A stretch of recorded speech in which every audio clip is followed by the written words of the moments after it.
जंटी में स्वागत आपका। मैं हूं योगेंद्र, आप देख रहे हैं बड़ी खबर। और बड़ी खबर में हम बात करेंगे शनिवार को मंत्रिमंडल के जो फैसले थे उसके बाद प्रदेश में तो शीतलहर है, लेकिन सियासी पारा चढ़ा हुआ है। हम बात कर रहे हैं 9 जिलों को खत्म करने और 3 संभाग को भी, उसकी अधिसूचना भी जारी कर दी गई है।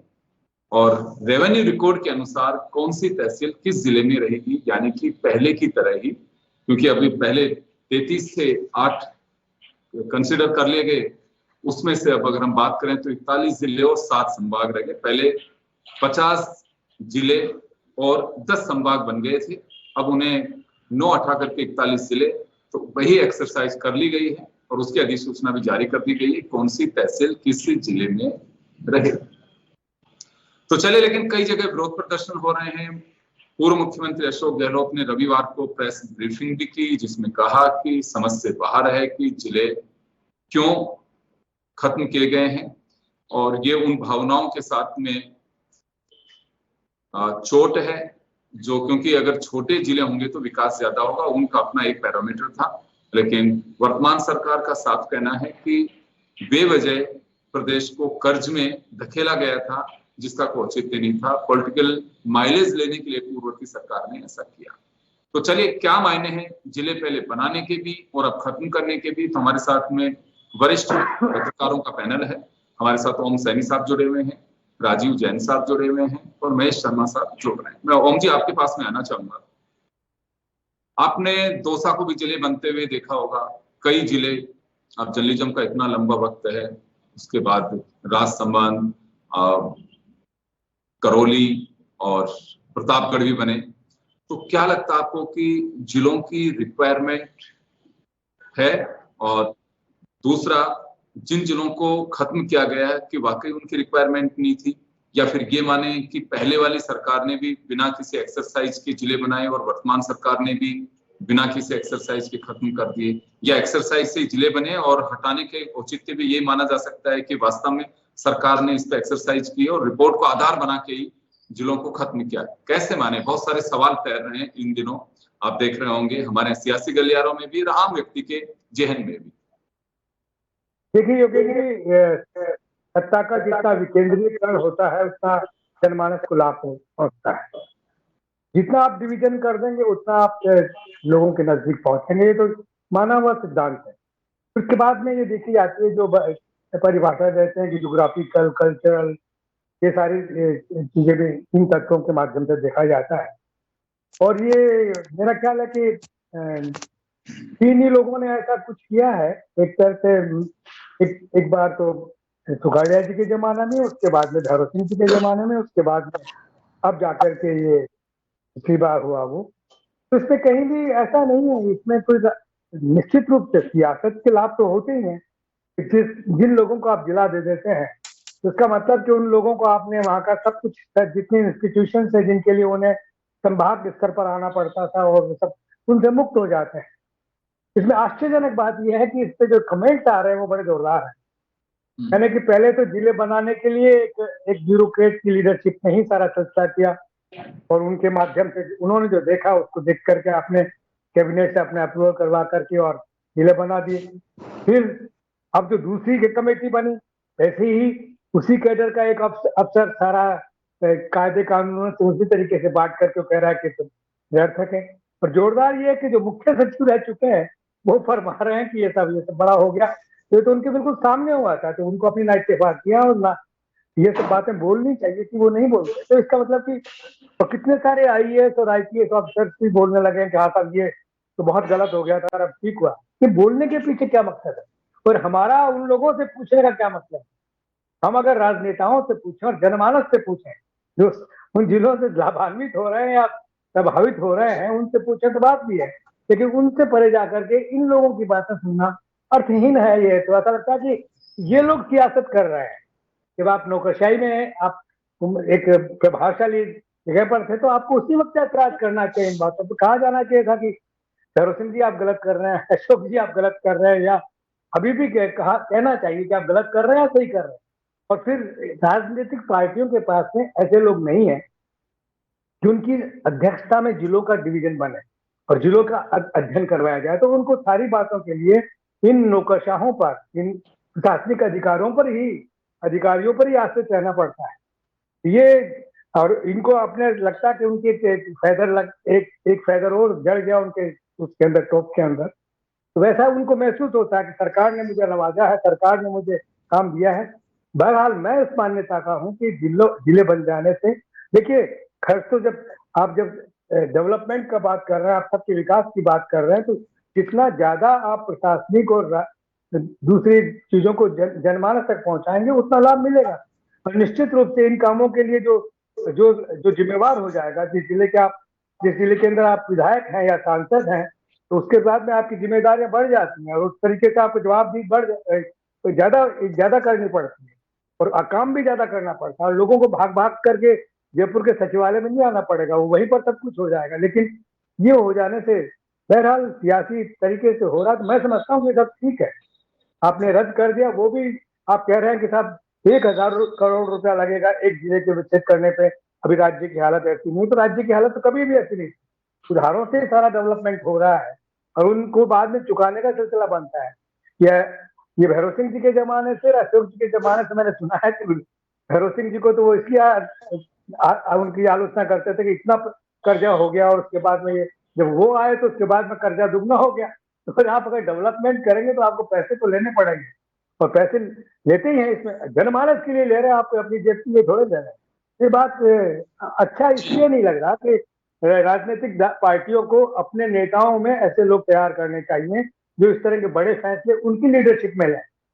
मतलब ये कमेटियां जो बनती हैं उनकी लीडरशिप वो करें, ये सहयोगी रहे, प्रशासनिक अधिकारी को बताया जाए कि मुझे ये चाहिए बताइए और आप दीजिए, लेकिन उनपे उनका ठप्पा नहीं लगना चाहिए कि सब ये ऐसे पूर्व प्रशासनिक अधिकारी हैं कि इनकी लीडरशिप में किया है। इधर जिले बने भी उनकी लीडरशिप में, जिले टूट भी उनकी लीडरशिप में रहे हैं, तो ये ठीक नहीं है। इसका मतलब है कि निर्वाचित लोगों में इतना दमखम नहीं है कि वो इस तरीके से प्लान कर सकें, इस तरह की बातें हो सकती है। जी, दमखम का एक बड़ी वजह सत्ताओं का आजकल एकीकरण हो गया, केंद्रीकरण की वजह से जो दमखम वाले लोग हैं उनका भी पता नहीं लग पाता है कि इसकी स्किल क्या है और इसका क्या यूटिलाइज किया जा सकता है। विधानसभा में या लोकसभा में बहस का कोई स्तर नहीं रहा कि कोई अपनी बेबाक बात कहता है तो उस पर मेजे थपथपाई जाए। ये माना जाता है कि कोई सच कह रहा है तो पार्टी लाइन से अलग जा रहा है। तो सभी सरकारों की स्थिति यही है, फ्लोर मैनेजमेंट का जिम्मा जिन हाथों में होता है, वहां पे पार्लियामेंट्री अफेयर्स मिनिस्टर या फिर यहाँ पे चीफ विप हो या फिर संसदीय कार्य मंत्री हो, धीरे से जाके कुर्ता खींच देते हैं, बस बहुत है यार, बैठ जाओ, पीछे से उंगलियां उठा करके सबको खड़ा कर दें। तो ये जब तो पता नहीं लग पाता है कि वास्तव में एक बहस बने या बहस हो कि किस मुद्दे पर क्या बहस होनी चाहिए और क्या किया जा सकता है। मैं आरोप नहीं लगा रहा, लेकिन मैं सच्चाई से अवगत करा रहा हूं। मैं राजीव जी आपके पास में आना चाहूंगा। देखिए, एक बड़ी रोचक बात यहाँ आपको देखनी होगी कि जिन जिलों की घोषणा की गई थी अशोक गहलोत के टाइम पे, कुछ जिले रह गए थे, लेकिन उस वक्त कुछ इनकी पार्टी के विधायकों ने नाराजगी भी जताई थी कि हमें रख दिया, फिर आश्वासन दिया गया कि आपको आगे हम एडजस्ट कर लेंगे, यानी कि जिले बनाने की संभावनाएं बरकरार रखी गई थी। एक बड़ी रोचक बात है, संभाग मुख्यालय पाली को हटा दिया, मदन राठौड़ साहब हैप्पी हैं। केकड़ी को जिला हटा दिया गया। मैं विधायक शत्रुघ्न गौतम का बयान पढ़ रहा था तो कि जिलों से कोई योजनाओं पे फर्क नहीं पड़ेगा। तो क्या लगता है आपको कि वहां की पब्लिक संतुष्ट है और ये कोई ऐसी आवश्यकता नहीं थी, या वाकई वहां पे जरूरत है और ये बयान केवल एक पॉलिटिकल हो सकता है, पार्टी में किसी भी तरह का कोई गलत मैसेज नहीं जाए, उस तरह से देखा जाए इसे? देखिए योगेंद्र जी, जब जिले बने और जिले हटाए गए, इन दोनों को यदि हम आकलन अपने ढंग से करें एक पत्रकार के नाते, तो ये पूरा एक सियासी चीजें, सियासी मतलब एक चाल है। पिछली सरकार ने जो बनाए 17 जिले बनाए, उसने भी राजनीतिक कारणों से बनाए, और भाजपा जब सत्ता में आई तो पहले दिन से कहते ही आ रही थी कि हम इस पर पुनर्विचार करेंगे जो नए जिलों का गठन हुआ। अब आप थोड़ा इसके बैकग्राउंड में जाए कि ये कांग्रेस और जो है उनका ये दावा है, या सबका ही ये दावा है, हमारा भी मानना ये है कि छोटे जिले होंगे तो उसका विकास अच्छा होगा, प्रशासनिक पहुंच अच्छी होगी। ये एक सैद्धांतिक तौर पर बात सही है, लेकिन उदाहरण जैसे कांग्रेस के लोग ही देते हैं कि साहब छत्तीसगढ़ में इतने हैं, गुजरात में इतने हैं, वहां है, लेकिन बनाए एक साथ नहीं गए। राजस्थान में क्या एक साथ 17 बना दिए गए, और वो भी चुनावी साल में। तो विवाद में तो आना था। यदि ये कांग्रेस की सरकार ये चाहती है, उससे पूर्ववर्ती सरकारें ये चाहती, तो निश्चित तौर पे हर साल 2-2 1-1 जिले बनाती, तो हो सकता है 15-17 जिले अब तक हो जाते। लेकिन सरकारें वो राजनीतिक तौर पे ही अपना इस्तेमाल करती हैं। चुनावी साल में एक झटके में 17 जिले बनाना, ये कहीं ना कहीं एक जो व्यवहारिक दृष्टिकोण से उपयुक्त नहीं माना जा सकता। यदि 5 साल सरकार रही, हर साल 2-2 3-3 जरूरत के मुताबिक बनाती जाती, तो 10-12 जिले तो आराम से बना सकती थी कांग्रेस सरकार। उनको खत्म करना इतना जल्दी संभव भी नहीं होता। आने वाली सरकार और 2-4 बनाती, तो जनहित में तो ये चीज होती। लेकिन होता नहीं है कि राजनीतिक सरकारें हैं हमारे यहाँ, तो वो राजनीतिक तौर तरीके से ही सोचती हैं कि पिछली सरकार ने देखा कि इतने जिले बनाने थे, इतने कई जिले वास्तव में जरूरत नहीं थी, व्यवहारिक दृष्टिकोण से वो उपयुक्त भी नहीं थे। उदाहरण दे सकते हैं, कई जिलों के नाम भी अपन ले सकते हैं उनमें, और सियासी फायदा भी नहीं मिला कांग्रेस को, कोई सियासी से फायदा भी नहीं मिला। अब ये सरकार ने जिले कम कर दिए, वो जो भी किया, संभाग कम कर दिए, तो उसका भी कोई नुकसान या फायदा इस सरकार को मिले, ये मेरी व्यक्तिगत राय है कि मैं नहीं मानता। इससे कोई फायदा भाजपा को मिल जाएगा या कोई भाजपा को बहुत बड़ा नुकसान उठाना पड़ जाएगा। ये बात सही है कि किसी बच्चे को आप टॉफी पकड़ा दो और उसके बाद उससे छीन लो, तो वो गुस्सा होगा। इसी तरीके से जो अभी जो नाराजगी सामने आ रही है कि आपने एक चीज दे दी, अब वापस उससे छीन ली, तो वो नाराजगी एक लाजमी, जो एक बच्चे में भी हम नाराजगी तो तभी दूर होगी, या तो लड्डू दो या आइसक्रीम खिलाओ उसको। हाँ, लेकिन कई बार मान भी जाता है बच्चा, थोड़ी देर जिद करता है, और वो जो आंदोलन होते हैं अपने 30 साल से देखते हैं, खूब आंदोलन होते हैं कि ये क्या होगा, नुकसान होगा, फायदा होगा, वो सब चीजें एक अलग बात है। अब जहां तक कमेटियों की बात है, राम लुवाया कमेटी बनाई, उसका कार्यकाल हर 6 महीने में बढ़ाते गए। भाई शुरुआत में जो बहुत जरूरी जिले बनने ही चाहिए उनकी रिपोर्ट ले लेते, 2-2 साल 3-3 साल, जो मैं पूर्व में भी कह चुका कि हर साल 2-3 जिले भी बनाती सरकार, तो आराम से कांग्रेस सरकार को अच्छा एक फायदा, नुकसान तो एक अलग चीज है सियासी, लेकिन जनता के हित में वो स्थिति रहती। लेकिन होता क्या है, सियासी तौर पे विधायकों को राजी करना होता है, तो हम बना देते हैं। अब जैसे एक सांचौर का ही एक उदाहरण दे कि यहाँ जालोर से उसकी जिला मुख्यालय 135 किलोमीटर की दूरी है, अब वहां आंदोलन हो रहा है। लेकिन सांचौर को जब बनाया गया, वो एक गलत डिसीजन था सांचौर को जिला मुख्यालय बनाना, क्योंकि वहां मंत्री थे, वहां के जो विधायक थे वो ताकतवर थे, उन्होंने अपना जो क्षेत्र है उसको जिला मुख्यालय बना लिया।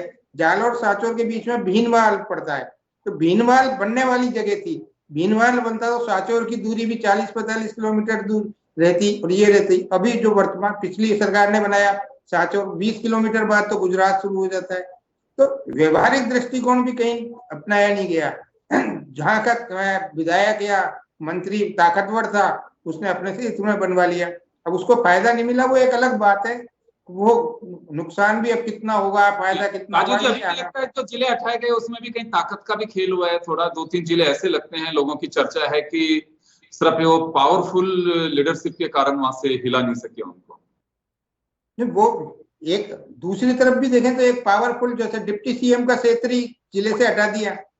हाँ, प्रदेश अध्यक्ष का गृह जिला है वो संभाग से हटा दिया, तो अब डिप्टी सीएम जो सरकार में है, उनका जो निर्वाचन क्षेत्र है उसको हटा दिया जिले से।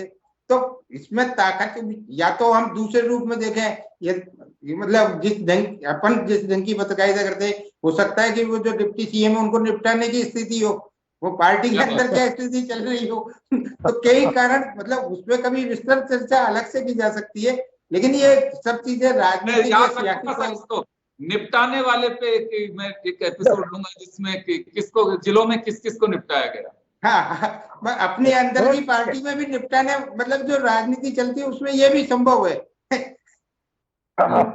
जी, एक तरफ सत्ताधारी दल को ये कहने को हो जाता है कि देखो साहब, हमने तो हमारे बड़े नेताओं के क्षेत्र भी, जिले भी हटा दिए, लेकिन अंदरूनी ये होता है कि साहब इसको निपटाना है, जो राजनीति में होता है। जैसे पिछली सरकार ने जिले बनाए, जिसके बनाने वो जो खास थे उनके बना दिए, दूसरों को लटका दिया। ये सब तो चीजें राजनीति में होती है, राजनीतिक फैसले हैं ये सब।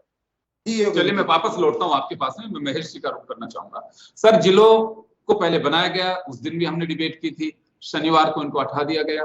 अब वापस हमने सोचा है कि एक जर्नलिस्टिक अप्रोच के रूप में हमारे दर्शकों तक पहुंचाया जाए, क्योंकि इससे पारा भी गर्म है और 1 तारीख से कांग्रेस आंदोलन की राह पे भी है। जिन जिलों को हटाया गया है, कई जगह पर वहां पे संघर्ष समितियों का गठन कर दिया गया है, लोग धरने प्रदर्शन कर रहे हैं, ज्ञापन भेज रहे हैं मुख्यमंत्री के नाम पे। खैर, उन चीजों का तो कितना असर पड़ेगा पता नहीं है, लेकिन क्या ये माना जा सकता है कि विधानसभा सत्र शुरू होने वाला है जनवरी में, उससे पहले विपक्ष या लोगों के पास में एक बड़ा मुद्दा मिल गया है जिसपे काफी लंबी एक चर्चा चलेगी? देखिए जहां तक सवाल है कि जिले बनाए, संभाग बनाए, जिसमें भी है, उसमें दोनों ही चीजें, पॉलिटिकल तो इसमें बेस रहा है, इसमें उस जिले के विकास या संभाग के विकास की सोच नहीं रही है पीछे। न जनसंख्या का सही तरह से आकलन किया गया और न उसके विकास की संभावनाओं पर कोई गौर किया गया।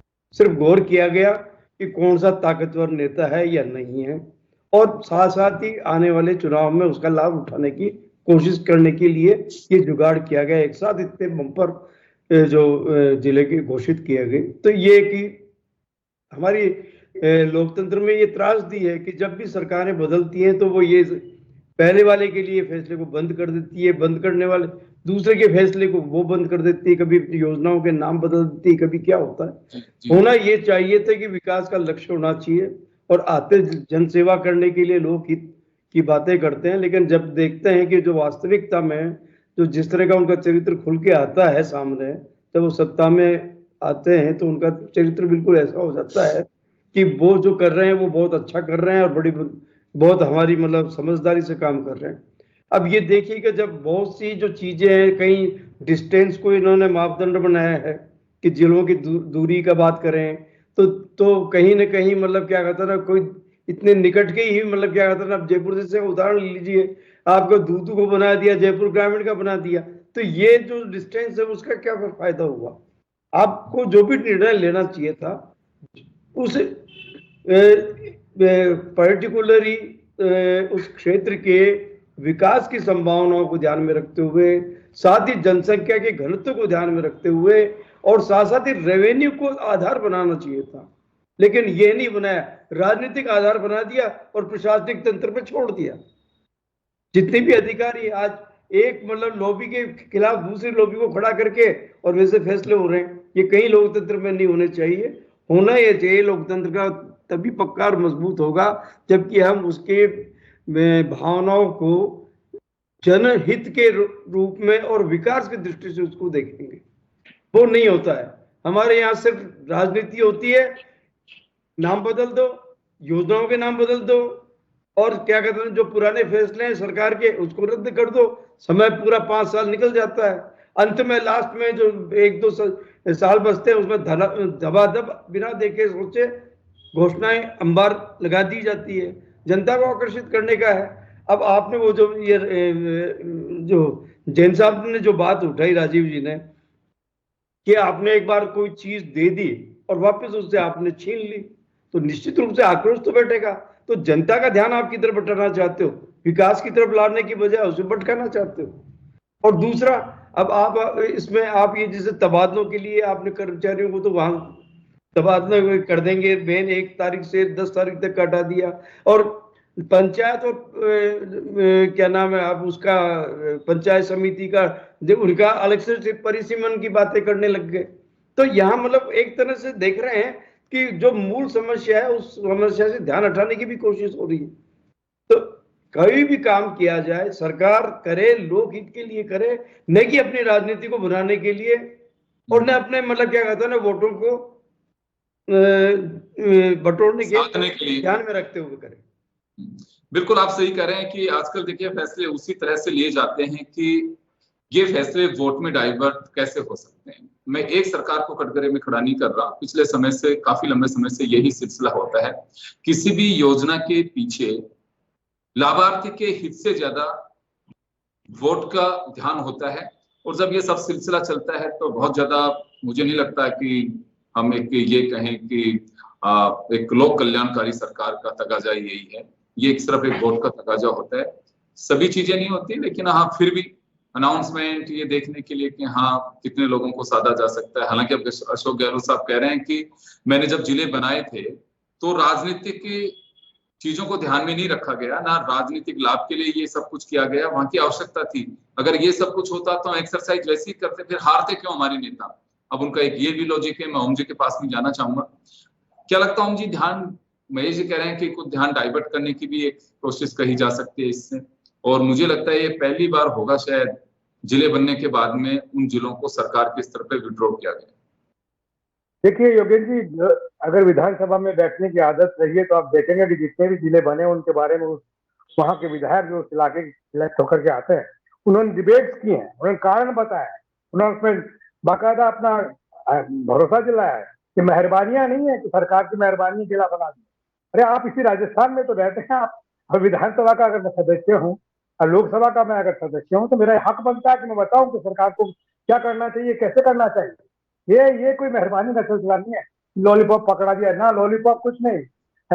ऐतराज कीजिए जैसा अभी हो रहा है कि कुछ लोग खुश है कुछ लोग नाराज है, तो बोले ये है डेमोक्रेसी, ये सही बात है इस तरीके से। और उनको इन आधारों पर ही पटेल साहब ने जिस तरीके से ये सारी बातें रखी हैं कि क्या क्या इनके फायदे हो रहे हैं वो मीनिंगफुल लगती हैं, और उन्हीं आधारों पर चर्चा होनी चाहिए।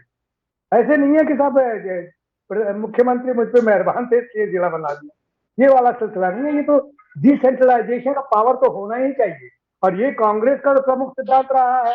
धरोल सिंह जी ने भी जब तक सोच थे डिसेंट्रलाइजेशन का सिलसिला बाकायदा बरकरार था। आज का अब जाकर के चीजें सियासी बनने लगी हैं कि साहब इससे लाभ कितने कितनी सीटें उस इलाके से आती हैं और उसमें कौन अपने को मदद कर सकता है। अब देखिए जितने आईएएस बोल रहे हैं उनमें से ज्यादातर तो भारतीय जनता पार्टी ज्वाइन कर चुके ना। आप ये भी तो देखिए, उन्होंने अपना देखा कि देखिए साहब हम तो इधर रहेंगे। तो इन सब बातों से हमें मुक्त करवाना चाहिए इनको, इन राजनेताओं को और इन प्रशासनिक अधिकारियों को।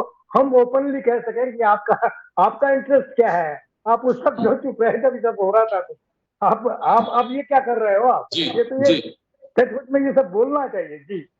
जी चलिए राजीव जी आपके पास में आना चाहूंगा, और समय थोड़ा कम है, आप और महेश जी के पास में एक मिनट के लिए मैं जाऊंगा। अभी तो क्या लगता है आपको कि चलिए जैसे आपने कहा कि देखिए अगर ट्रॉफी छीन भी ली जाती है तो कुछ देर में बच्चा चुप हो जाता है, उसे दूसरे काम में लग जाता है। तो अभी कुछ दिन तो चलेगा इस सिलसिला, लेकिन दूसरे काम में लग जाएंगे। विधानसभा आने वाली है, तब तक ये मामला इतना ठंडा पड़ने वाला नहीं है। देखिए विधानसभा सत्र में यही मुद्दा ज्यादा हावी रहेगा। अब जितने जिले कम किए, 9 जिले कम किए, तो 9 क्षेत्रों में ही होगा। राजस्थान बहुत बड़ा है, तो इतना व्यापक कोई आंदोलन या कुछ इस तरीके का पूरे प्रदेश भर में तो संभावना है नहीं। ठीक है कि राजनीतिक दल कुछ ना कुछ अपने कर सकता है। तो मैं बताऊं आपको, राम लुभाया कमेटी ने कोई 17 जिले सरकार ने बनाए थे, 17 की नहीं 50 नए जगहों की डिमांड थी। उसके पास जो प्रतिवेदन थे 50 जगह बनाए जाए जिले, तो जिले की तो हर जगह की डिमांड है, कैसे बनाया जाएगा। अब ये मैं दूसरे रूप में भी इसको देखता हूँ, सरकार ने एक बहुत बड़ा फैसला लिया और कड़ा फैसला लिया। अभी तक जो सरकार की इमेज नहीं बन पा रही थी कि ये फैसले नहीं ले पा रही, या अपने जो चुनावों के समय इन्होंने कहा था पुनर्विचार करेंगे, तो ये वास्तव में सरकार का एक सरकार के रूप में देखें तो उसका एक कड़ा कदम है कि उसने एक फैसला लिया, क्लियर कर फैसला लिया कि इतने जिले खत्म कर दिए। अब आप नगर निगमों की स्थिति देखिए, पिछली सरकार ने कोटा, जयपुर, जोधपुर में 2 नगर निगम एक ही शहर में बना दिए। हालत क्या हुई, संसाधनों का बंटवारा हुआ। जिस नगर निगम में सत्ताधारी दल का बहुमत हो गया उसमें तो संसाधनों की भरमार हो गई, और दूसरे में बिल्कुल कचरा हो गया एकदम, जिसको हम उस रूप में कह सकते हैं। तो अभी इस सरकार ने पूर्व में ही कह चुकी है कि हम नगर निगमों को एक करेंगे। अब वास्तव में ज्यादातर लोगों का ये मानना है कि नगर निगम एक शहर में एक ही नगर निगम होना चाहिए, एक ही जो होगा वो ज्यादा व्यापक रूप से सारे संसाधनों का इस्तेमाल करके हर क्षेत्र का विकास कर सकेगा।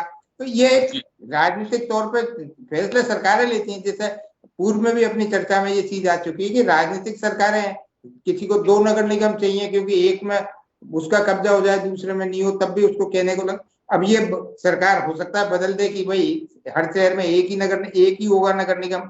तो अब ये फैसले होंगे, हमारी बहस के चर्चे के मुद्दे भी रहेंगे ये, लेकिन जनहित में जो काम होने चाहिए वो होने चाहिए। जी आपका कहना है कि डिसीजन के साथ साथ डायरेक्टली अगर बात करें भजनलाल शर्मा की खुद की, तो एक इमेज इस तरह की जो बन रही थी कि सरकार फैसले नहीं कर रही, CS चला रहे हैं या पता नहीं कौन चला रहा है, इस डिसीजन से लगता है कि एक बड़ा मैसेज यहाँ गया है कि भजनलाल सरकार का एक बड़ा फैसला है जो जिलों को लेकर के पहली साल में ही ये बड़ा कदम उठाया। चलिए महेश जी, आपके पास में आना चाहूंगा। एक सरकार का भी इसमें एक मैसेज छिपा हुआ है, जैसे राजीव जी मान के चल रहे हैं कि अभी तक जो एक इमेज बनी हुई थी सरकार की कि ठोस फैसले नहीं ले पा रही है। ये जहां तक सवाल है कि जो इस तरह के जो मामले थे ना, मैं नहीं कि वो इमेज की बात है पर्सनल, मतलब भजनलाल शर्मा की कोई इमेज के बारे में मैं नहीं बता सकता, लेकिन मैं इतना कह सकता हूँ कि ये मुख्य रूप से वैचारिक जो मतभेद है और जो जिस तरह की बीजेपी और कांग्रेस की जो वैचारिक जो मतभेद की वजह से ये सारी चीजें हो रही है।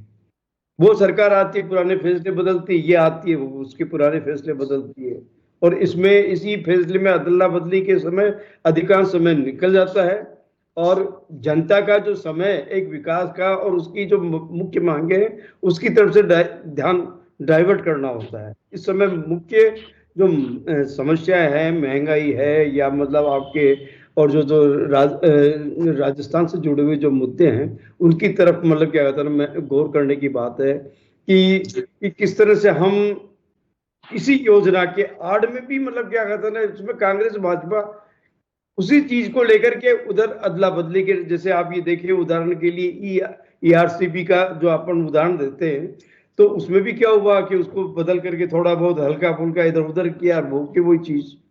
तो ये जो इस तरह का नहीं होना चाहिए, बल्कि समय व्यर्थ करना और उसका राजनीतिक लाभ न लेके जनता की आकांक्षाएं और उसके विकास को आधार बनाना चाहिए, न कि अपने राजनीतिक हित और अपने व्यक्तित्व और अपने पार्टी के जो उसके नीति के तहत मतलब क्या कहते हैं विकास के आधार तय करने चाहिए, लोक कल्याण होना चाहिए। बिल्कुल बिल्कुल, आप सही कह रहे हैं कि उससे भी एक बड़ा मैसेज आता है कि आपका काम बोलना चाहिए, फैसले बदलना, फैसले लागू करना, ये ठीक है, आपका एक प्रशासनिक दृष्टिकोण हो सकता है, लेकिन विकास का एजेंडा इस पे प्रभावित नहीं होना चाहिए। तभी जनता कहेगी कि हाँ सुशासन है, मजबूत प्रशासन है, ट्रांसपेरेंसी है, वो तभी साबित कर पाएंगे। केवल कह देने भर से नहीं है या फिर एक के फैसले को दूसरा बदल दे। ये हमारे सीनियर जर्नलिस्ट हैं, उनके अपने विचार हैं और उन्होंने बाकायदा बेबाक तरीके से बारीकी से समझाने की कोशिश की है। देखिए सियासी बयानबाजी अलग हो सकती है, लेकिन जर्नलिस्टिक नजरिया अपनी दृष्टि से अलग होता है। वो तमाम चीजों को देख करके क्या इसमें इसका इम्पैक्ट आ सकता है, क्यों किया गया है, तमाम पहलुओं को हमने छूने की कोशिश की। आप सभी का बहुत बहुत शुक्रिया और बड़ी खबर में इतना ही, दीजिए इजाजत, नमस्कार।